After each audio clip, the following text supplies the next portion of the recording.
murakoze cyane nyuma ya press conference tugiye kubaririmbiraho gato ni ibintu nashatse gukora njye ubwaje ntabwo nashatsemo abandi bantu nifuza ko duhuza umutungo byo mwaburi gukora byose tukaba turi kuririmba natumeranye neza ndashaka ko nyine numva ko ndi kumwe namwe kabisa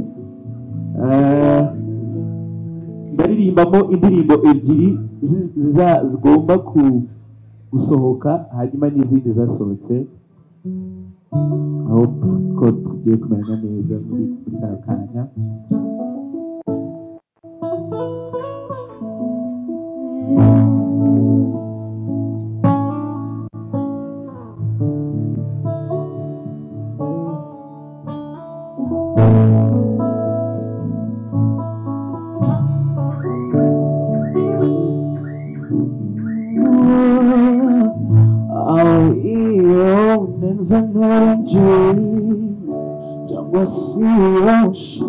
Shimagize ahonujuru ishitamba azokashugonya n'urwayi wambaye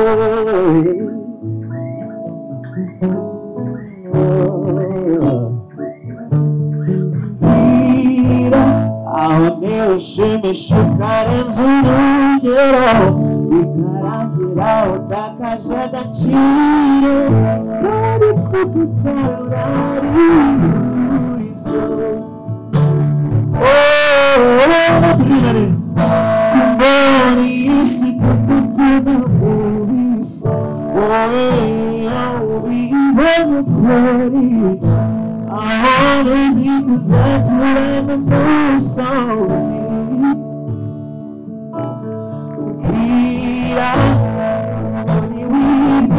Kubatizio, masukindra kuwasiza, kabuchirwana kugabutachio, ulichenzo to, gira, ulichenzo to, gira.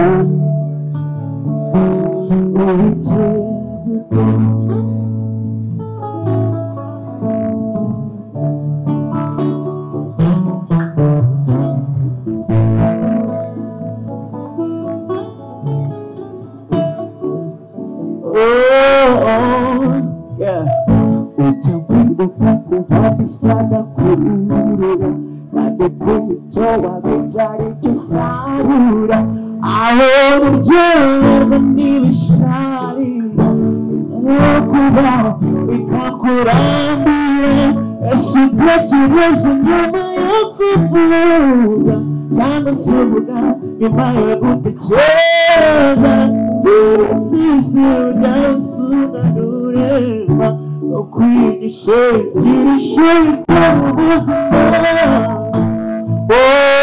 nyemerera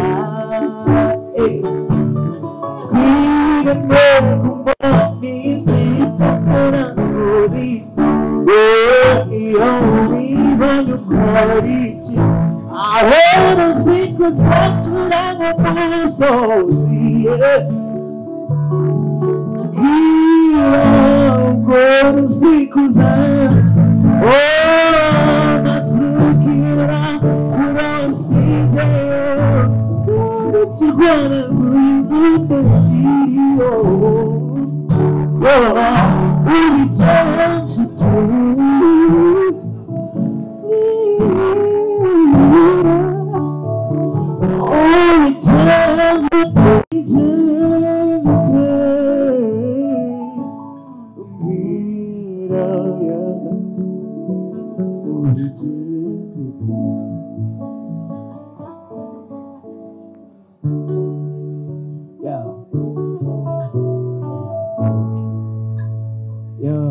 murakoze cyane yitwa Bigenze ute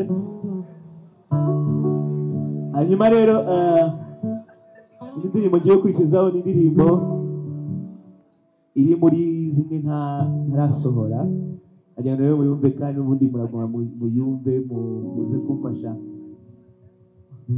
musharinge kuko izi ndirimbo nazikoranye igisobanuro gikomeye cyane muraza kugenda nawe ubwanyu mugerageza kwisobanurira. Ndashimira abantu bose badukurikiye, dukomeze tujyane.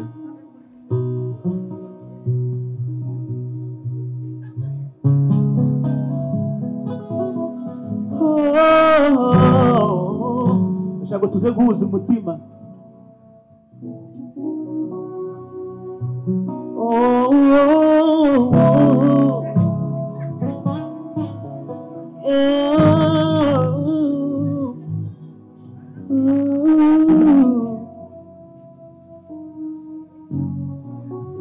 Natunze rwose mfite byinshi barya ngasigaza yewe nkanabimena, ariko cyakubwira uburyo nzageze ku muce.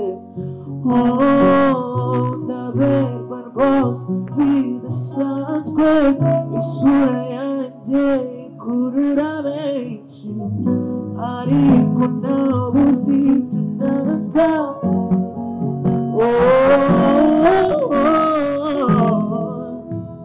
Iki gitinyiro kitamesha amahoro, ndabona nta kamaro gifite. Mfite ibiryo ariko ndabiwe, ndahirwa ariko kuganya ntibibure, aho nakuwe ni naho naburiye.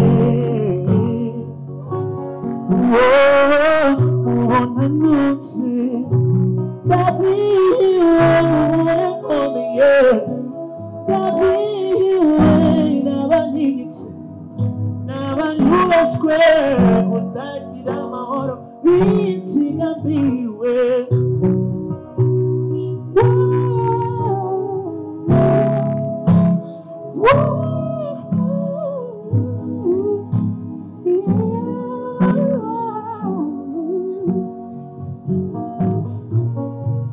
Sinsiba gutanga amafaranga, ndakirika nubwo noroherezwa inzira, ariko nabuze icyo nanga. Urupfu rundenze wa mugeri wango, ibintera kwishima, ubutunzi ntibubimpa, nibwo nyibona ko imbogo kwiza muro. Iki gitinyiro kitamesha amahoro, ndabona nta kamaro gifite. Mfite ibiryo ariko nabiwe, ndahirwa kuko ntibibure, aho nakuwe ni naho nabiriwe. Mubona nutse nabiwe, mubona nkomeye nabiwe, naba